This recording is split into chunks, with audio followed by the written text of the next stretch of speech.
Halo adik-adik, jumpa lagi dengan kakak dalam pembahasan materi biologi SMA. Adik-adik, pada pembahasan kali ini kita akan membahas tentang materi yang terkait dengan organ pencernaan, yaitu kerongkongan adik-adik. Kalau kerongkongan ini adik-adik ya, memiliki panjang sekitar kurang lebih 20 cm adik-adik. Jadi panjangnya di sini kurang lebih 20 cm. Selanjutnya lebarnya adik-adik di sini kurang lebih 2 cm. Nah, seperti ini adik-adik. Nah, nanti adapun struktur lapisan jaringan di kerongkongan ini ya adik-adik perlu tahu. Karena apa? Karena di kerongkongan ini terjadi yang namanya pencernaan mekanik adik-adik oleh yang namanya gerak peristaltik. Nah, seperti ini. Nah, nanti gerak peristaltik ini diatur oleh otot-otot yang terdapat pada kerongkongan. Nanti kita akan pelajari di mana letak dari lapisan otot yang mengatur gerak peristaltik ini adik-adik. Adapun dinding kerongkongan tersebut adik-adik ya, kalau kita lihat di sini dinding kerongkongan. Nah, di sini dinding kerongkongan ini ternyata terdiri dari 4 lapisan adik-adik ya. Dimana ya lapisan yang pertama adik-adik, lapisan yang pertama itu dinamakan dengan lapisan mukosa adik-adik. Nah, lapisan mukosa.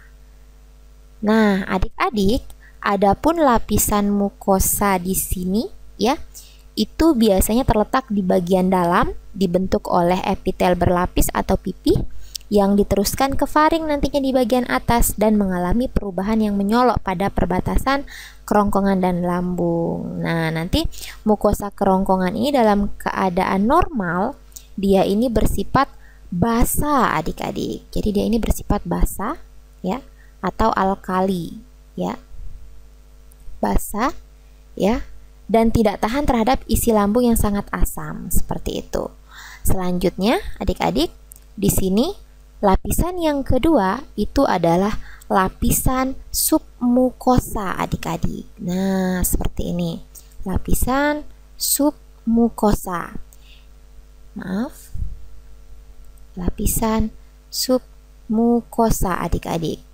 Di mana lapisan submukosa ini mengandung sel-sel sekretori adik-adik. Jadi di sini ada sel-sel sekretori. Di mana sel-sel sekretori ini adik-adik nantinya menghasilkan mukus. Nah, nanti ini menghasilkan mukus. Ya. Di mana mukus ini mempermudah jalannya makanan waktu menelan. Seperti itu. Dan mukus ini juga digunakan untuk melindungi mukosa dari cedera akibat zat kimia. Seperti itu adik-adik. Nah, selanjutnya lapisan yang ketiga adik-adik itu ada yang dinamakan dengan lapisan otot. Nah, ketemu nih lapisan yang mempengaruhi gerak peristaltik kerongkongan itu adalah lapisan otot adik-adik. Jadi lapisan otot di luar itu tersusun longitudinal dan dalam tersusun sirkular adik-adik. Nah, sepertiga atas kerongkongan itu adalah otot rangka. Jadi dia ini terdiri dari otot rangka adik-adik ya.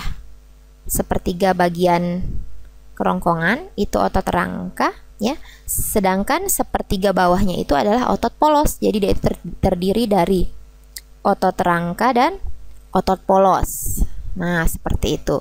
Selanjutnya peralihan ya, terdapat di tengah itu mengandung otot rangka dan otot polos. Seperti itu. Nah, nanti susunan otot-otot yang demikian menyebabkan kerongkongan dapat melakukan gerakan otomatis kembang kempis. Nah, gerakan itulah yang disebut dengan gerakan peristaltik adik-adik. Seperti itu ya. Jadi gerakan ini menyebabkan makanan dapat bergerak menuju ke lambung adik-adik, seperti itu.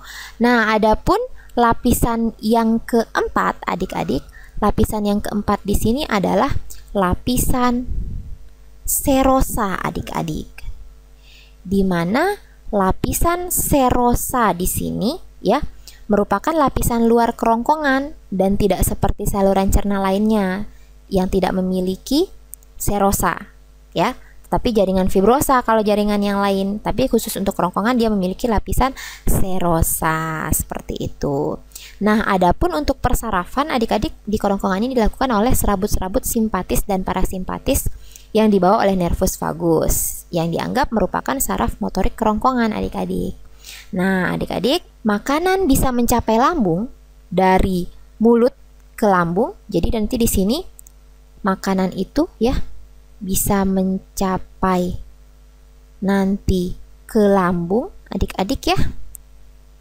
Seperti ini. Sekali lagi, itu bukan karena lambung terletak di bawah kerongkongan, bukan seperti itu, melainkan akibat adanya gerak peristaltik dari kerongkongan adik-adik, seperti itu. Nah, ini di sini kerongkongan.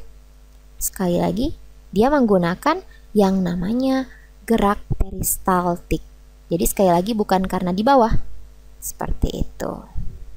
Nah, seperti ini adik-adik.